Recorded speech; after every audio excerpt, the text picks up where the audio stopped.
Welcome everybody. We are going to look at the Yoga Sutras of Patanjali. The Yoga Sutras of Patanjali. We are going to look at Patanjali first and foremost. Who is Patanjali?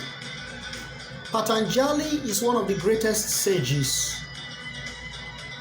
in the therapeutic world and in the world of divinity. Originally from India, about 2,200 or 2,200 to 2,500 years ago, Patanjali wrote a very historic work known as the Yoga Sutras. Yoga is world famous. All over the world, people know about yoga, stretch and twist and deep breathing. And this has gone on for thousands of years. In fact, before the first building on earth was built by a man, yoga has been there. That is, yoga is older than architecture. Egyptian pyramids of Giza, Saqqara, Imhotep. Before these guys started building pyramids, there was already practice of yoga. There's even Egyptian yoga. Because the tools you need to practice yoga is what? Your hands, your body, your head. Human beings have always had head. Human beings have always had head, they've always had body, they've always had hands and feet. So human beings are always able to do yoga. So yoga has been going on for thousands of years before human beings were able to put together the first stones and start building Egyptian pyramids and all the rest of the stuff. Just to let you know, give you a good idea of how old yoga is. It's very old. Thousands and thousands of years old. Older than the Egyptian pyramids. So Krishna, of course, is some centuries older than Imhotep. Imhotep is the ancient priest, Egyptian high priest of Saqqara, who designed the pyramid ascribed to King Djoser.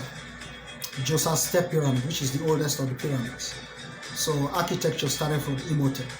He was a doctor and an architect and a great polymath. And the source of paper, or this paper that we use in writing, papyrus. Yes, Imhotep was the one that put together the first paper, papyrus roll, papyrus scroll that was used in ancient Egypt. So Imhotep is a very great personality, and after his lifetime, he became deified. He was elevated.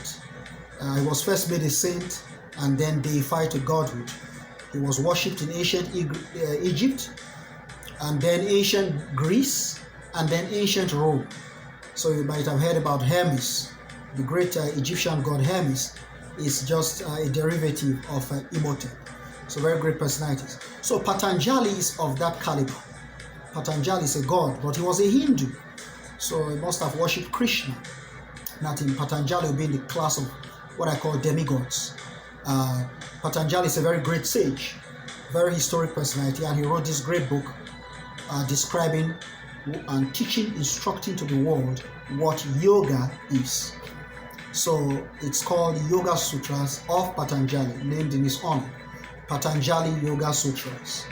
And I've been blessed to have been able to translate one, have an English translation. Before me were great sages like Swami Vivekananda. Vivekananda visited the United States. He was an Indian, great Hindu, and he translated from Sanskrit to English. So we've had several English translations lying around. The other great man from California, who is now also the prelate of one of the Hindu temples in Hawaii, Sadhguru Velanswamy, also has a translation. And others, quite a few scholars have carried out translations and commentaries, and I'm now commenting as I'm giving you my translations in English. Verse 1 of part 1. There are 4 parts. So the very opening says now, which was, of course, became a subject of great debate.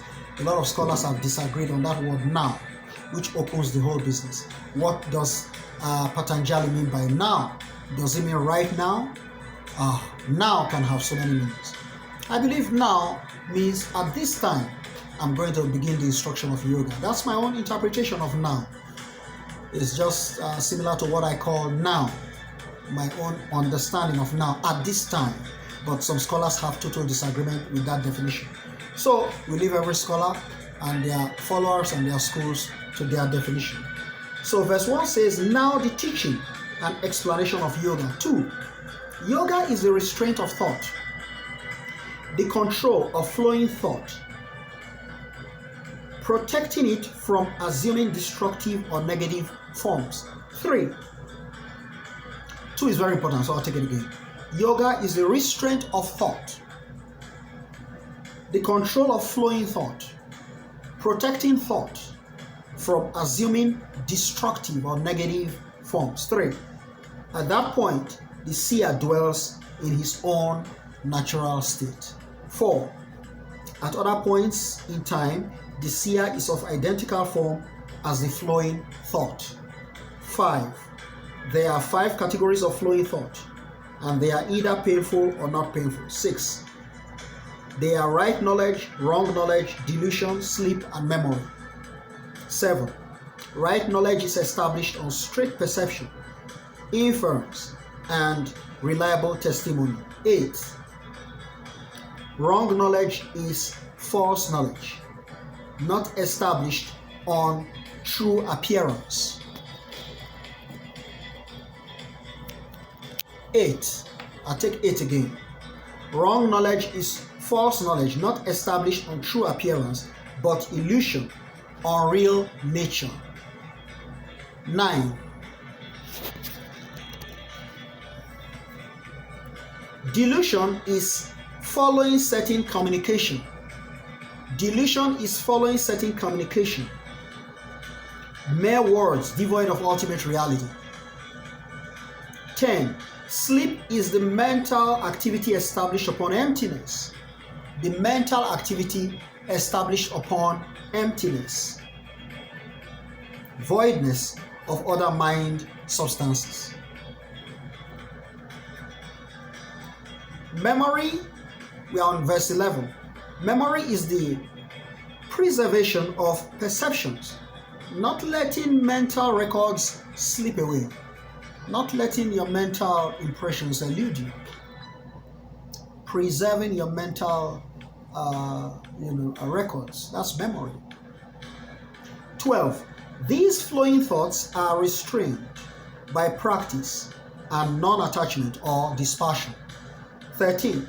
Practice is the persistent struggle, making effort again and again to gain steadiness. I'll take that verse again. I want you to highlight something. Just a second. I'm gonna take that verse one more time. I love that verse. Practice. Practice is the persistent struggle, making effort again and again to gain steadiness. I want to highlight everything. Memorize it right away. Practice is the persistent struggle, making effort again and again to gain steadiness, confidence in what you are practicing, and mastery, of course. 14. This practice becomes firmly grounded when continued with great persistence, perseverance, and tremendous love. 15. Detachment or dispassion towards the visible or audible.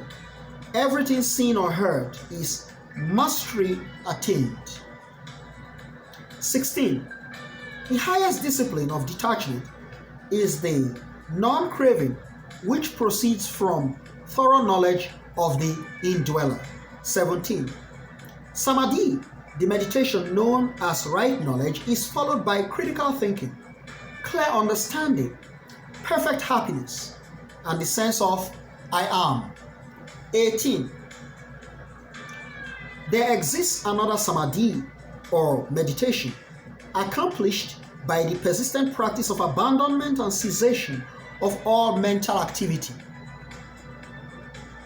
leaving only insignificant impressions as residue. 19.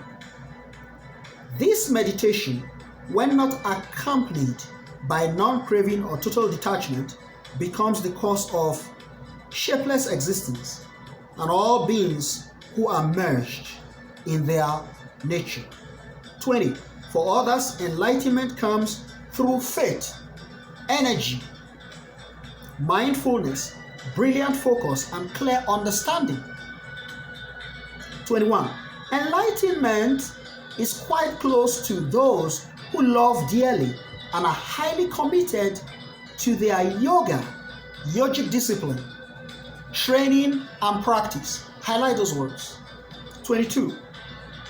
There is further classification regarding the degree of effort used or level of commitment as elementary, intermediate, and advanced. In other words, low level, medium level, and high level.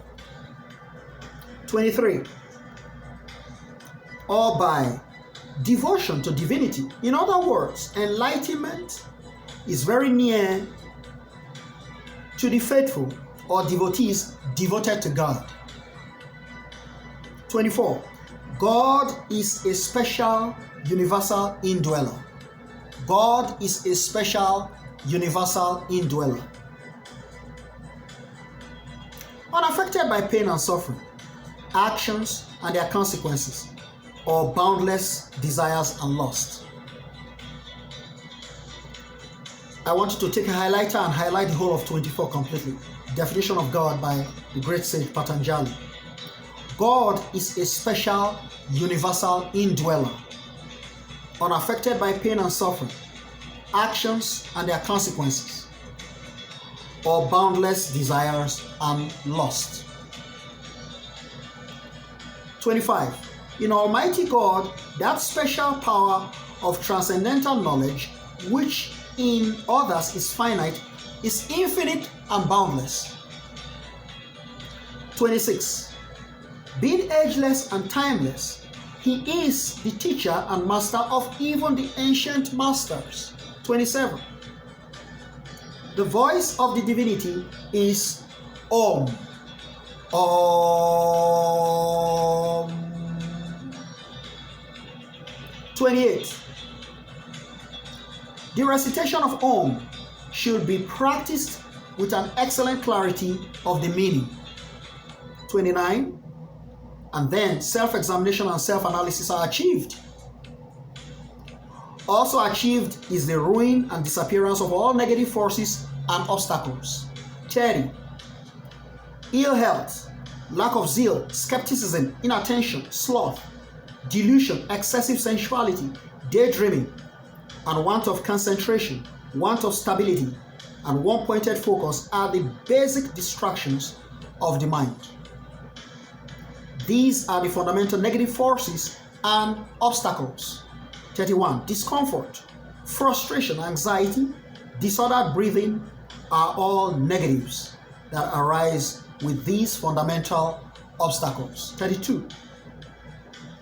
The solution to the problems is the incessant practice of one principle, one pointed focus. 33.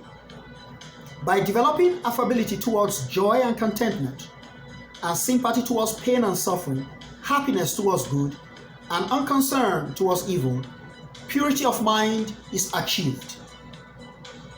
34. By forcing out and controlling the breath.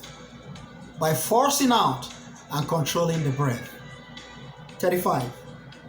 Those kinds of focus that lead to very unusual perceptions of the senses cause steadiness of the mind. 36. Or by contemplating and concentrating on sorrowless illumination.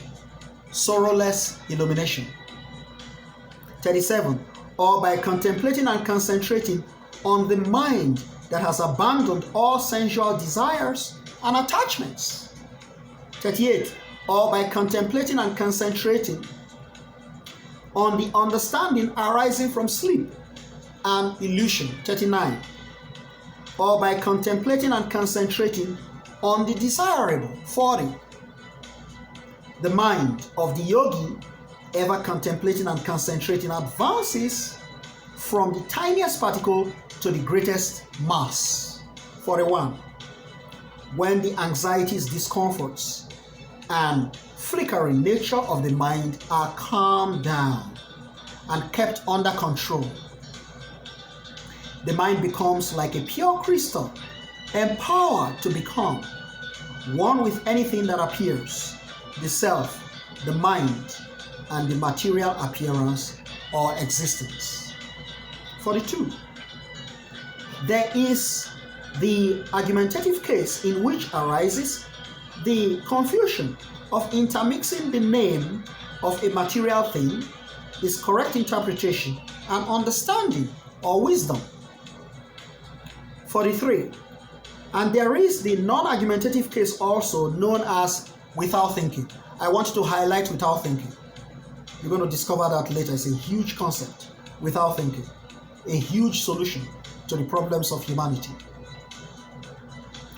When the memory is pure and only pure, otherwise empty and absolutely empty, leaving a glistening mind like sunshine, as if every material thing is an extension of sunshine.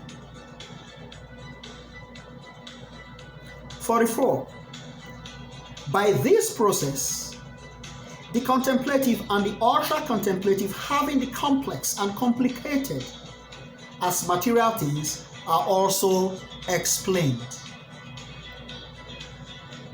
45. The world of the complex and complicated ends with pure, formless, shapeless, and structureless matter. 46. These constitute reflections and meditations with seed, objects, material things, etc. 47.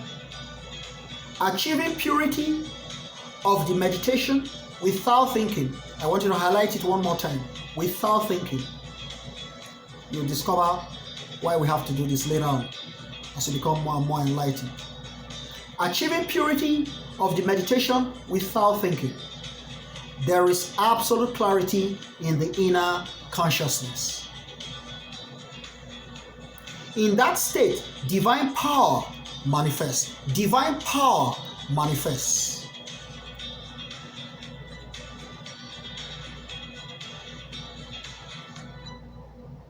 The power of truth, infinite life, and boundless wisdom. Infinite life and boundless wisdom. 49. The power received in this special state of consciousness is unique and different from the knowledge received from reading scriptures and drawing inferences. Reading scriptures and drawing inferences. Power regarding little material things. 50. The resulting impressions or flowing thoughts from this meditation are obstacles obstructing all other impressions. 51, the last verse of part 1. When these impressions or flowing thoughts are well controlled, when these impressions or flowing thoughts are well controlled, the whole mind is well controlled. The whole mind is well controlled. And meditation is then free from material things. That concludes the first part of the Yoga Sutras of the great sage Patanjali. Patanjali was a great thinker.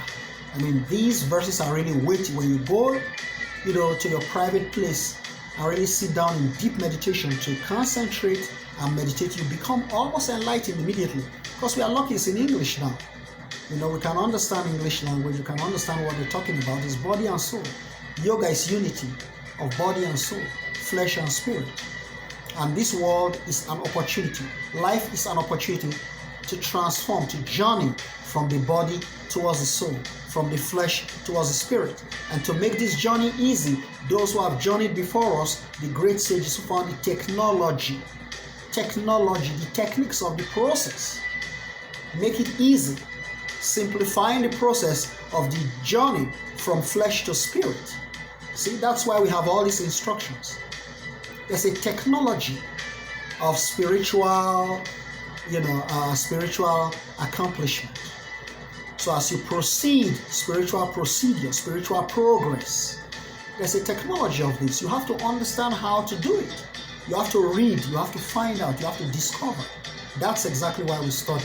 So Patanjali is very exemplary, very outstanding, very distinguished, very spectacular in this regard. So I'll leave you guys to contemplate and meditate on the rest. Cheers and have a pleasant day.